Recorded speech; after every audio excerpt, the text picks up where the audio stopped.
이 음악을 들으니까, 이 영감 어린 음악을 들으니까 참 박수가 절로 나오죠.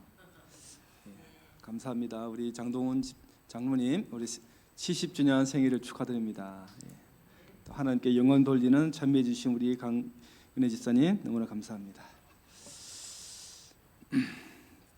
여러분 순서지 받으셨죠? 순서지에 좀 오늘 광고할 게 좀 많아서요. 광고할 게 좀 많아서 조금만 되겠습니다. 우리 어제 밤에 우리 정의원 선생님 침례를 받으셔서 너무나 감사합니다. 감동적인 순서에 협력해 주신 모든 분들 감사하고요. 우리 정의원 선생님 안 계시네요? 잠시 어디 나가신 모양이네. 맞습니다. 장동훈 장로님의 70주년을 축하합니다. 그 다음에 우리 노래를 연습합니다. 우리 퀄텟 보이스라고 최리영 집사님, 박기로 장로님, 권혁신 집사님, 이성영 장로님, 김은총 장로님, 그리고 저가 모여서 연습을 하기로 했는데 좀 제대로 안 되고 있어요. 우리 성도님들 앞에 우리가 좀 공연을 첫 데뷔를 해야 되는데 연습을 하려고 하는데 지금 좀 애를 쓰고 있습니다. 꼭 연습할 수 있도록 좀 도와주시기 바랍니다. 자, 우리 10월 28일부터 11월 2일까지 우리 선교 120주년 기념 전도회가 알파시티 교회에서 있습니다. 저희 교회가 거기에 다 참여할 겁니다. 여기서 있지 않고 그걸로 교회를 갈 겁니다. 거기에 각 반별로 구도자들을 좀 파악해 주시길 바랍니다. 오늘 교과 공부하실 때 구도자가 누가 어떤 분이 있는지 좀 파악을 해 주셔가지고 그분들을 위해 기도해 주시고 좀 해주시길 바랍니다. 그리고 몇 명 정도 있는지를 저한테 좀 말씀해 주시면 고맙겠습니다. 자, 그 다음에 우리 배태용 집사님의 딸 우리 배명희 집사님 대구국제교회 다니시는데요. 9월 23일에 수술이 있습니다. 기도해 주시길 바랍니다. 수술이 완전히 또 완벽하게 될 수 있도록 기도해 주시기를 바랍니다. 그 다음에 식사를 하고 난 다음에 120주년 기념 예배의 교회 동판 제막식을 할 예정입니다. 교회 남아 계신 모든 분들 다 동참하셔가지고 제막식을 해가지고 동영상을 찍어서 그게 나중에 11월 달에 연합회에서 하는 그 기념 행사에 저희 교회가 120년이 넘었기 때문에 그게 나옵니다. 그래서 동영상을 제작해서 나가는데 참여해 주시면 고맙겠습니다. 자, 그리고 우리 교회 몸이 불편하신 모든 분들, 우리 강대한 장로님 특별히 기도해 주시길 바랍니다. 오늘은 오후에 우리 고대춘 집사님께서 이사를 하셨는데 입주 예배를 드리도록 되겠습니다. 시간이 이것저것 다 하고 하면 한 3시나 4시쯤 될 것 같아요. 뭐 어떻게 될지 모르겠지만 하여튼 축하하는 의미로 그 자리에 좀 참석해 주시면 고맙겠습니다.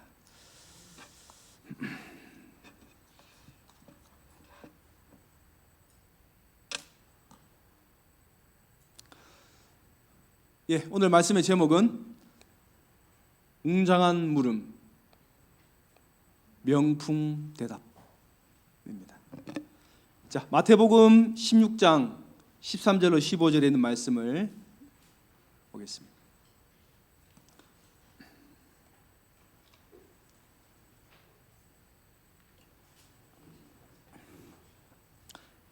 예수께서 가이사랴 빌립보 지방에 이르러 제자들에게 물어 가라사대 사람들이 인자를 누구라 하느냐 가로되 더러는 침례 요한 더러는 엘리야 어떤 이는 예레미야나 선지자 중에 하나라 하나이다.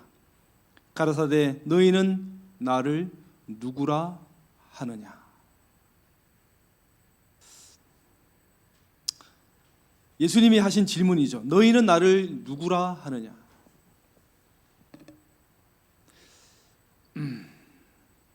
여러분 미국에 아주 유명하신 대통령 중에 한 분이 지미 카터라는 대통령이 계신데 이분이 아직도 살아 계세요. 한 100세가 넘으신 것 같아요. 이분이 해군 사관학교를 졸업을 했습니다. 그리고 이제 핵잠수함 이제 거기에 이제 지원을 해서 거기서 근무를 하기로 되어 있었습니다. 여러 사람이 지원을 했기 때문에 이제 뽑아야 돼요. 아무나 안 되고 뽑아야 돼요. 면접이 있었습니다. 이 면접에 그 해군 장군이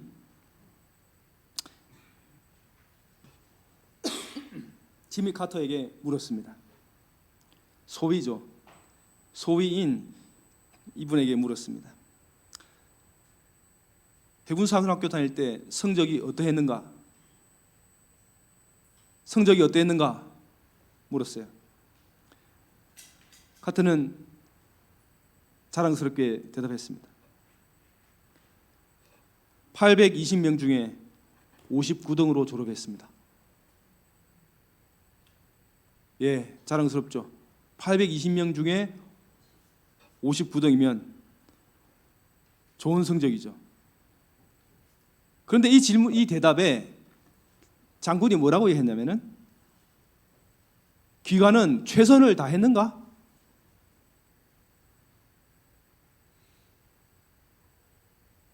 이 질문을 받고 이 카터가, 소위 카터가 잠시 스쳐 지나갔습니다. 생각이.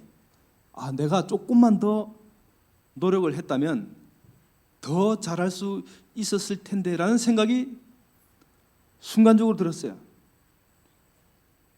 그래서 그 마음을 가지고 이렇게 대답했습니다. 제가 언제나 최선을 다한 것 같지는 않습니다. 뭐라고? 왜 최선을 다하지 않았나? 왜 최선을 다하지 않았나? 그 장군이 그렇게 다시 되물어 보는 거예요. 왜 최선을 다하지 않는가? 이때 이분이 그 대답에 뭐라고 할까요? 몸과 마음이 꿈쩍도 하지 못했어요. 왜 나는 최선을 다하지 않았는가? 이 질문이 이분의 생애를 바꿨다고 그랬어요. 나중에 그건 그렇게 고백했습니다. 그 질문 때문에 왜 나는 최선을 다하지 않았는가? 그 질문이 늘 머릿속에 맴돌고 있는 거예요. 그래서 그 질문에 떳떳하게 대답하기 위해서 그는 뭐든지 최선을 다하는 삶을 살았다고 합니다. 여러분, 제가 오늘 여러분에게 뭐든지 최선을 다하라고 말하는 건 아닙니다.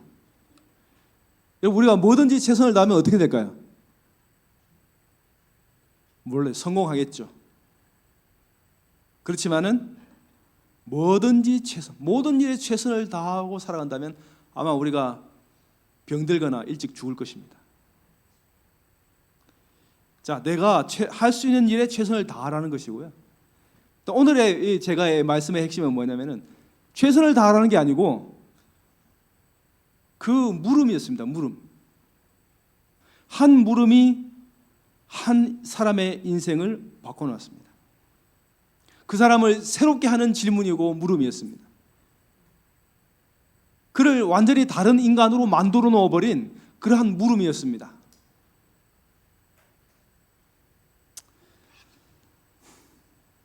우리는 그 물음에 우리가 어떻게 대답하느냐, 우리가 어떻게 마음의 자세를 가지느냐에 따라 우리의 인생의 가치관이 바뀐다고 저는 생각합니다. 하나님께서 우리에게 성경에 많은 질문을 하셨습니다. 하나님께서 우리에게 질문을 하셨어요. 어떤 질문이 있었습니까? 아담에게는 네가 어딨냐 물어봤습니다. 가인에게는 네 아우 아벨이 어딨느냐? 모세에게는 너의 손에 든 것이 무엇이냐? 엘리야에게는 네가 왜 여기 있느냐? 이사야에게는 누가 우리를 위하여 갈고? 에셀에게는 이 뼈들이 살겠느냐? 질문을 했습니다. 예수님께서도 우리에게 질문했습니다. 성경에 많은 질문이 있죠. 소경에게 무엇을 하여 주기를 원하느냐? 베데스다 연못가에 네가 낫고자 하느냐? 오병이어 사건 전에 제자들에게 어디서 떡을 사서 이 사람들을 먹이겠느냐? 나사로를 살리기 전에 그를 어디에 두었느냐? 부활한 후에 베드로에게 네가 나를 사랑하느냐? 사울에게는 어찌하여 나를 핍박하느냐? 성경에 기록된 이 질문들 하나하나 우리를 창조하시고 구속하신 그 하나님이 우리에게 던진 질문들입니다. 오늘은 물음. 예수님께서 가이사라 빌립보에서 제자들에게 하신 그 물음에 대하여 생각해 보겠습니다. 예수님께서 어떤 질문을, 어떤 물음을 하셨죠? 너희는 나를 누구라 하느냐? 우리 한번 예수님의 이 질문을 우리 한번 입으로 한번 말해 볼까요? 너희는 나를 누구라 하느냐? 여러분, 이 질문은 예수님의 공생애가 거의 마쳐질 때 한 것입니다. 예수님을 따라다닌 지 거의 3년이 다 된 그 지점에서 같이 3년 동안 먹고 같이 생활하고 같이 다니고 같이 일을 하고 같이 웃고 같이 쫓겨나고 같이 춥고 같이 배고픈 그 시절에 하지 않고 3년이 지난 다음에 거의 끝에 그 말씀을 하는 거예요. 갑자기 왜 이런 질문을 합니까? 사실은 이런 질문은 언제 해야 돼요? 제자로서의 삶을 시작할 때 해야 됩니다. 제자를 부를 때 그 제자로서 합당한지를 물어보고 인터뷰를 하고 면접을 해서 뽑을 때 이것을 물어봐야 되는 거죠. 너는 나를 누구라고 생각하느냐? 그래서 대답이 시원찮은 사람은 떨어뜨리고 또 마음에 들게 대답하는 사람은 제자로 받아들여야 되죠. 그런데 예수님은 제자를 부를 때는 이런 질문을 하지 않았습니다. 3년이 다 지나가고 난 다음에 그제야 물어봅니다. 너희는 나를 누구라 하느냐? 베드로가 이 질문에 대하여 대답을 했는데 그 대답이 명품입니다. 기가 막힌 대답을 했죠. 시몬 베드로가 대답하여 이르되 주는 그리스도시요 살아계신 하나님의 아들이시니이다. 예수님께서 이 말이 나오기를 간절히 기도하고 기다리고 베드로가 이 말을 탁 해줬습니다. 이때 베드로에게 예수님이 정말 예수님께서 베드로에게 이렇게 다정하고 이렇게 복스럽게 칭찬한 적이 없었습니다. 베드로가 들은 최고의 칭찬, 최고의 다정함을 예수님께서 보여주셨죠. 예수께서 대답하여 이르시되 바요나 시모나 내가 복이 있도다. 이를 너에게 알게 한 이는 혈육이 아니요 하늘에 계신 내 아버지시니라. 자, 그런데요, 이렇게 칭찬을 하고 난 다음에 예수님은 그분이 하고자 하는 말씀을 본격적으로 하기 시작했습니다. 비로소 예수님이 그 대답을 듣고 난 다음에 너희는 나를 누구냐 하느냐, 이 물음에 대한 대답을 듣고 난 다음에야 무슨 말씀을 하셨냐면은 십자가의 얘기를 하셨습니다. 이때로부터 예수 그리스도께서 자기가 예루살렘에 올라가 장로들과 대제사장들과 서기관들에게 많은 고난을 받고 죽임을 당하고 제3일에 살아나야 할 것을 제자들에게 비로소 나타내시니라. 예수님의 공생애, 예수님의 3년 반의 공생애가 정확히 둘로 갈라집니다. 어떠한 물음을 기점으로요? 너는 나를 누구로 하느냐? 이 질문을 기점으로, 이 물음 때문에 예수님의 공생애는 그 전과 그 후로 갈라집니다. 그때 그 질문은 너무나 중요한 질문이었습니다. 너희는 나를 누구라 하느냐? 자, 그 질문을 한 곳이 어디라고요?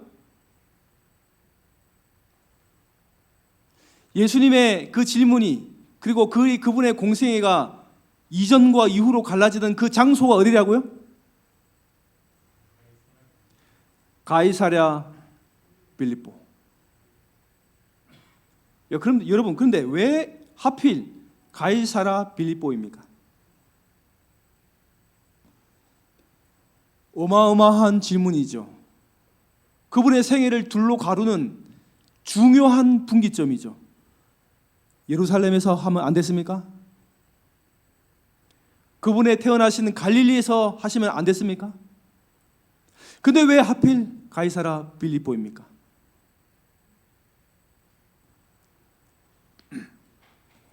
가이사랴 빌립보는 이스라엘 지방에서 거의 맨 위에요. 헤르몬산 그 근처에 가이사랴 빌립보가 있었습니다.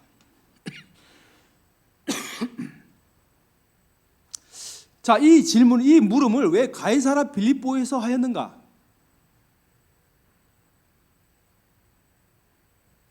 여러분, 이 가이사랴 빌립보는 가나안 신들의 유명한 신이었던 바알, 그리고 그리스에 많은 신들이 있었던 그 신전의 우상 숭배가 활발했던 지역이 가이사랴 빌립보였습니다. 지금도 그곳에는 그 흔적들이 그대로 보존되어 있어요. 아름다운 신전 안에 신들을 모셨던, 우상을 모셨던 그 흔적들이 남아 있어요. 그 우상의 도시, 그 한복판에서 그 많은 신들 중에 제자들이 보며 다 봤어요. 이런 신, 저런 신, 오만신, 잡신, 모든 신들의 우상을 다 세워놓고 그 사람들이 거기서 그 신을 숭배하고 경배하는 모습을 다 지켜봤습니다. 그러고 난 다음에 제자들에게 물었습니다. 너희는 나를 누구라 하느냐? 제자들에게 이 많은 세상의 잡신들 가운데 나도 그 중에 하나냐?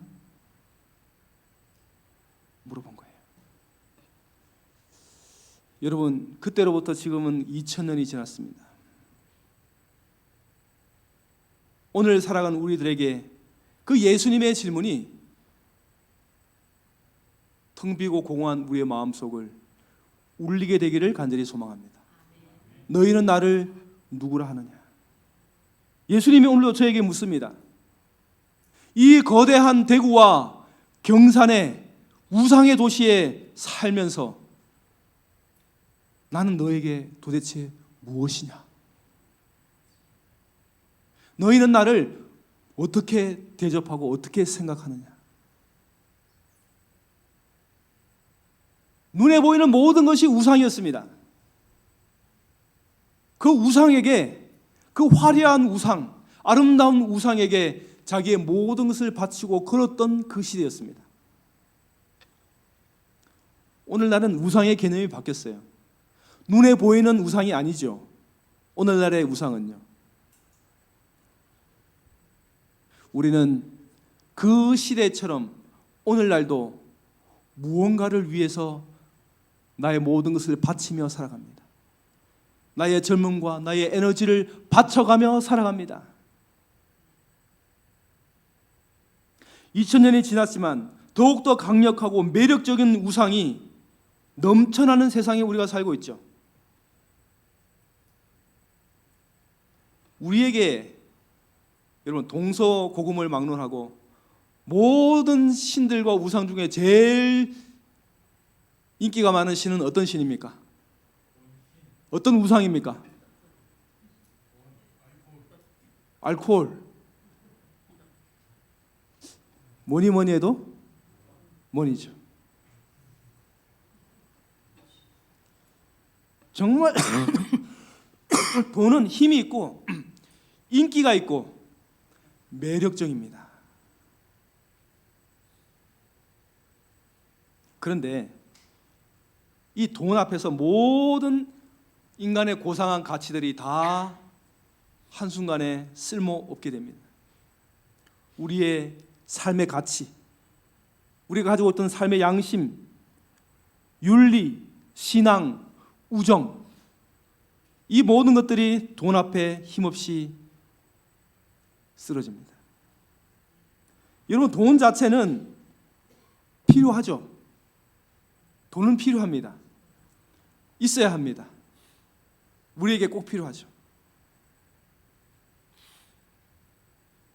돈을 잘 버는 것은 하나님이 우리에게 주신 달란트, 은사 중에 하나일지도 모릅니다. 그래서 돈 그 자체는 악하지도 않고 우상도 아닙니다. 그런데 우리가 돈을 어떻게 바라보고 어떻게 대하느냐에 따라 이것이 우상도 되고 가치 있는 것이 되고 또 쓸모없는 것이 될 수 있습니다. 자, 돈이 우상이라는 사실을 깨닫는 것은 매우 어렵습니다. 내가 하나님의 뜻대로 돈을 이용하는 사람인지 아니면 돈에 끌려다니는 사람인지를 알려면 어떻게 할 수 있을까요?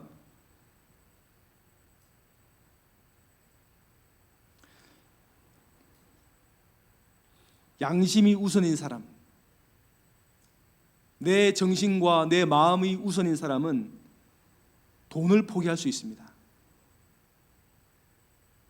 그런데 돈이 우선이면 양심을 억눌러 버립니다. 그러면 돈이 우상이 돼요.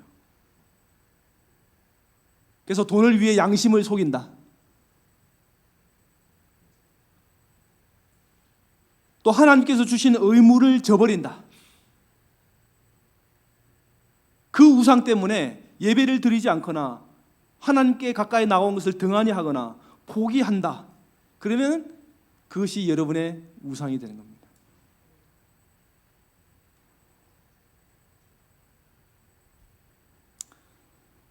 가이사랴 빌립보 여기 이런 모습이죠. 엘렌 화이트의 교회 증언 2권에는 다음과 같이 고면하고 있습니다. 백성들은 새긴 우상을 세우지 않았다. 그러나 그들의 죄는 하나님 앞에서 덜하지 않다.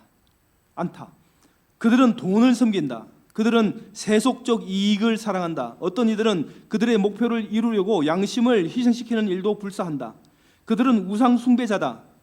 그들은 하나님의 눈앞에서 이교도 더 나은 길을 몰라 새긴 우상을 숭배하는 자들보다 훨씬 더 못하다. 세상의 세속적 이익을 사랑하는 마음이 하나님보다 더 크게 된다. 그러면 우리는 바로 우상을 마음 가운데 모시고 있는 사람들이 되는 거예요.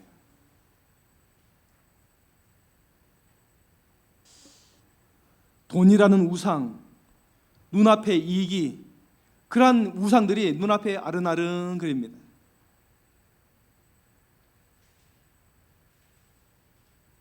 너희는 나를 누구라 하느냐? 우리는요, 베드로처럼 주는 그리스도시요 살아계신 하나님의 아들입니다 라고 고백할 수 있는 믿음의 사람들이 되어야 할 것입니다.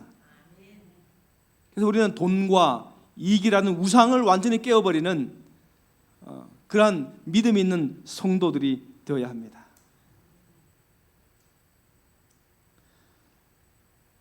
자, 두 번째 이유입니다.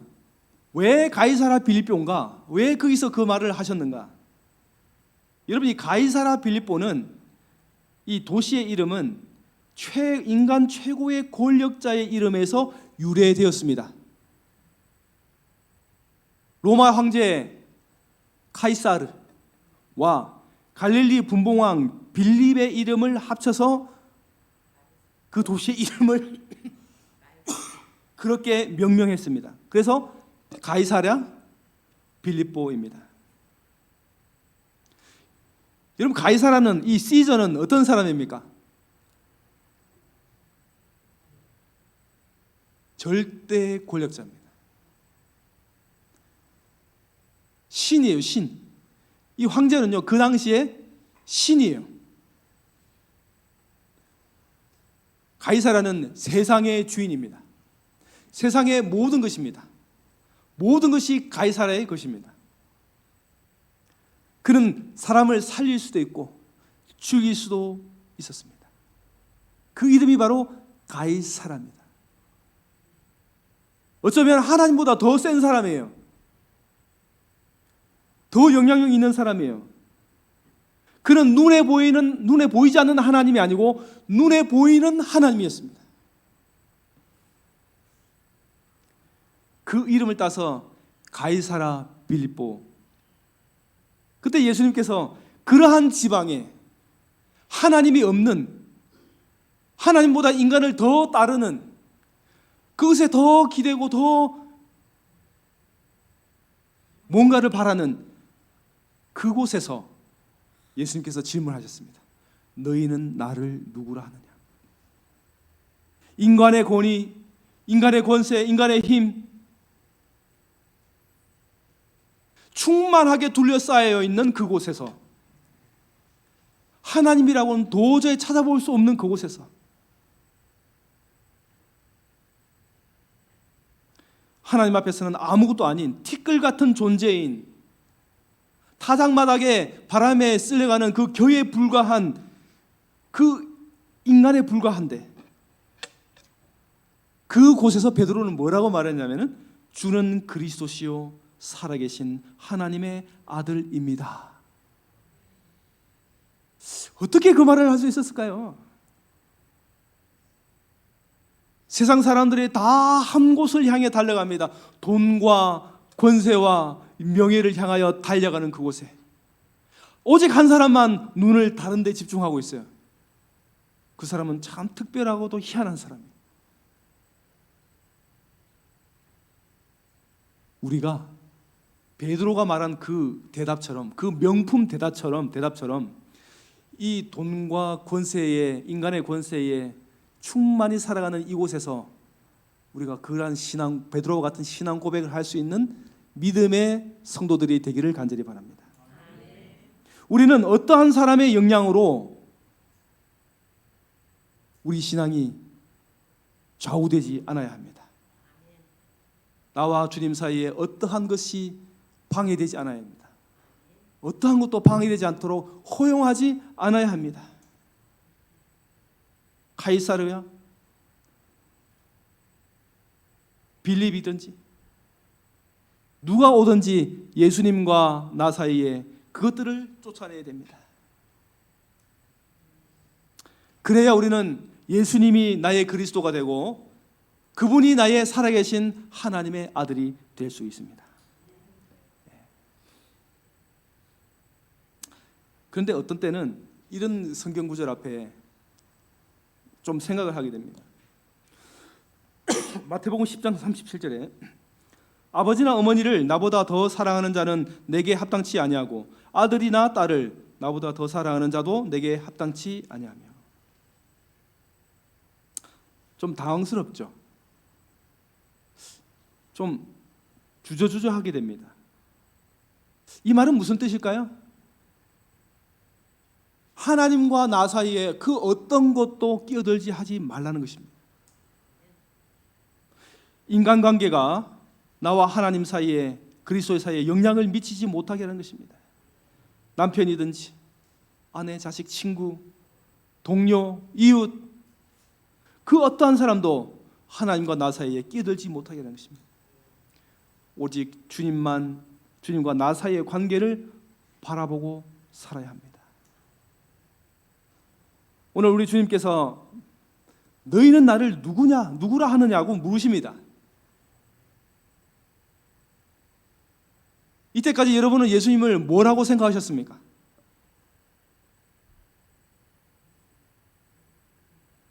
돈이면 다 통하는 이 세상에 살아가는 여러분의 대답은 무엇입니까? 얽히고 설킨 인간관계 가운데 휘말려 살아가는 여러분의 대답은 과연 무엇입니까? 이 질문에 베드로의 대답은 참으로 명품 대답이었습니다. 주는 그리스도시요 살아계신 하나님의 아들입니다. 이 신앙의 고백, 이 베드로의 고백처럼 우리 주님이 주시는 은총과 약속, 풍성한 생명을 누리며 살아가는 주님의 제자들, 하나님의 백성들 되기를 간절히 바라면서 말씀을 드리겠습니다.